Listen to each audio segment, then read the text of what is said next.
Hello நண்பர்களே, நான் இன்னைக்கு உங்களுக்கு ஒரு கதை சொல்ல போகிறேன். அந்த கதையை கேட்டு என்ஜாய் பண்ணுங்கள், சப்ரசர் பண்ணுங்கள். வாங்க கதைக்குள்ளே போயிடலாம்.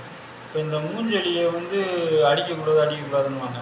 அதுக்கு காரணம் என்ன தெரியுமா? மூஞ்செடி இருக்கிற இடத்துல தேள், பூரான், இந்த குட்டி பாம்பு இதெல்லாம் இருக்காது. இது அப்புறம் அந்த காதுக்குள்ளே நுழைஞ்சிருன்னுவாங்க சின்ன பாம்பு. அதெல்லாம் பிடிச்சி ஒழுங்குபடுத்துகிற வேலை யாருது? நம்ம மூஞ்செடி இது. ஆனால் நான் அந்த மூஞ்செடியை நம்ம அடிக்கவே கூடாது. அதுதான் அந்த காலத்தில் சொல்லியிருக்காங்க, நீங்கள் மூஞ்செடியை அடிக்கக்கூடாது. மூஞ்செடியை அடித்தா என்ன ஆகும்? தேள் பெருத்துரும், கரைப்பாம்பு பூச்சி பெருத்துரும், குட்டி பாம்பு பெருத்துரும், அப்புறம் அந்த காதுக்குள்ளே நுழையிற அந்த சின்ன பாம்பு எல்லாம் பெருத்துரும். அதனால தான் அந்த காலத்துலேயும் நம்மளுக்கு சொல்லி வச்சாங்க, இந்த மாதிரி மூஞ்செடியை அடிக்கக்கூடாது.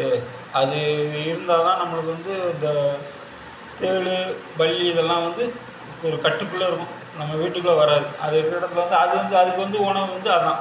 அதை பிடிச்சி அதுக்கு, ஏன்னா அது வாய் இப்படி நீட்டாக இருக்குதுன்னா அதை வச்சு அப்படி கத்திரிக்கோள் மாதிரி கட் பண்ணி அதை சாப்பிடும்.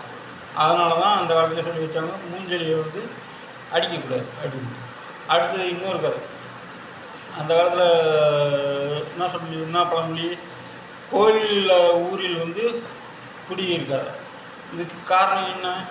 அது காரணம் என்னென்னா, இப்போ ஒரு கோயில் இருந்ததுன்னா அந்த கோயிலை சுற்றி வேப்ப மரம், அரச மரம், எல்லா மரமும் இருக்கும். அப்புறம் பேய், பிசாசு இதெல்லாம் ஊருக்குள்ளே அண்டாது. அதே மாதிரி இன்னொன்று என்னென்னா, அந்த கோயிலை வச்சு பூ வியாபாரம் பண்ணுறவங்க, பழ வியாபாரம் பண்ணுறவங்க, இப்படி அவங்களும் ஒரு பக்கம் அந்த கோயிலை நம்பி பிழைப்பாங்க. அப்புறம் நம்மளுக்கு மனசு ரொம்ப வருத்தமாக, ரொம்ப சேடாக இருந்ததுன்னா என்ன பண்ணுவோம்? உடனே நம்ம